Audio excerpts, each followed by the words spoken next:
Apa boleh seorang suami menikah lagi tanpa sepengetahuan istri pertama? Poligami diam-diam. Apa hukumnya dalam Islam dan bagaimana pandangan Islam? Dua saya jelaskan. Pertama pandangan negara, yang kedua pandangan agama. Menurut pandangan agama Islam, sah nikah kalau cukup rukun dan syarat. Ada mahar, ada ijab, ada qabul, ada wali, ada dua orang saksi. Aku nikahkan engkau dengan anakku dengan mahar seperangkat alat sholat dan sebentuk cincin emas tunai, sah. Tak ada syarat izin istri pertama menurut hukum fikih. Tapi menurut hukum Republik Indonesia tidak sah nikah kecuali izin istri pertama. Maka siapa yang mau poligami, mintalah istri membuat surat pernyataan ditandatangani matre 6.000. Saya yang bertanda tangan di bawah ini, dengan ini tidak ada keterpaksaan bahwa saya ridho dan setuju bahwa suami saya menikah sekali lagi.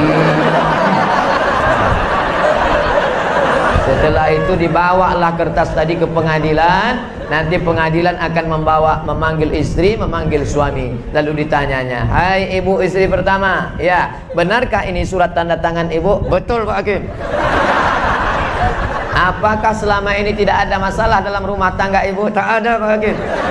Jadi intinya ibu setuju ya setuju. Cepatlah pukulkan palu dulu. Kalau bisa jangan ke meja tuh, kepala suami saya ini pukulkan. Maka kata Pak Hakim, dengan ini sah. Maka dengan ini sah. Lalu dengan modal secari kertas tadi, maka menikahlah dia. Kalau tidak, maka istri pertama bisa menuntut ke pengadilan. Nah, itu dia. Di Batam saya tak tahu di mana kantor. Kalau di Pekanbaru nanti saya tunjukkan kantornya. Apakah nikah muda itu salah? Nikah muda bagus. Saya menyesal nikah udah tua. Kalau tahulah saya nikah muda itu baik, begitu habis sunat nikah langsung. Untuk menghindari zina Pak Ustadz, disuruh nikah tapi belum siap. Saya baru pulang dari Mesir seminggu yang lalu. Hari Rabu saya pulang. Waktu terakhir berjumpa dengan adik-adik, saya katakan, kalian kalau ada anak lajang yang sedang kuliah, kebetulan ada perempuan yang juga dikirim belanja dari orang tuanya, cocok kalian, bagus kalian menikah. Tapi dengan syarat perjanjian yang ketat. Adinda, aku belum bisa cari makan, aku kiriman orang tuaku, kau pula dikirim orang tuamu. Bagaimana kalau kita merger aja? Yalah bang, kata dia, daripada kau diambil orang lain, bagus aku yang mengambil, bagus nikah. Tapi orang tua saya ini tak paham tentang ini Pak Ustadz. Dia maunya saya kepribadian dulu, mobil pribadi, rumah pribadi, kebun pribadi. Gimana nih Pak Ustadz? Maka pahamkanlah orang tua. Jangan balik dari sini dudukkan ayah, dudukkan emak. Assalamualaikum warahmatullahi. Jangan. Berapa banyak kita ini ingin jadi ustadz, bukan begitu caranya. Panggil nenek mama, alim ulama, cerdik pandai, tokoh masyarakat. Pak, aku mau menikah di usia muda, takut berzina, tapi ayahku tak setuju. Bisa bapak bicarakan dengan ayah? Maka si bapak pun bercerita, anakmu itu ku tengok sudah agak gatal betul ya. Bolehlah kau nikahkan. Nah, jadi idenya dari kita, tapi kita pakai lidah orang-orang tua yang didengar. Kira-kira bapak kamu itu cakap siapa yang dia dengar? Ayah saya ini pegawai Pemprov Pak. Kalau atasan dia ngomong, insya Allah cari atasannya ngomong. Ayah saya ini ngefan betul sama Ustadz Fulan Pak. Panggil Ustadz itu, suruh Ustadz.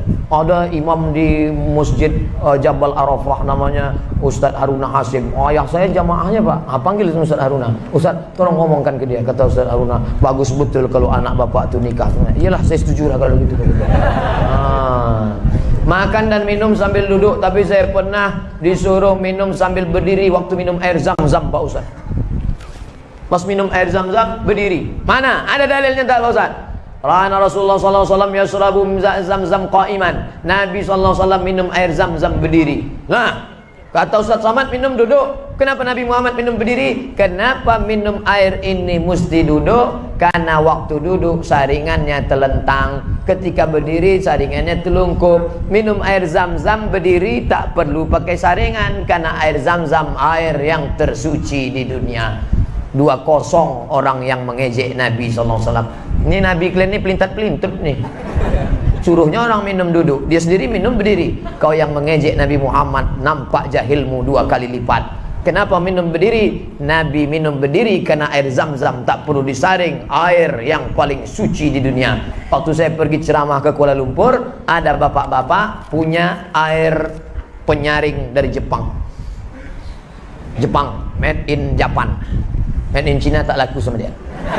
Lalu kemudian datanglah orang Jepang tadi, kata si bapak tadi, hebat air yang disaring pakai ini. Oh hebat pak, tunggu sebentar ya. Dia masuk ke kamar, dibawanya air zam-zam. Tolong bandingkan sama ini.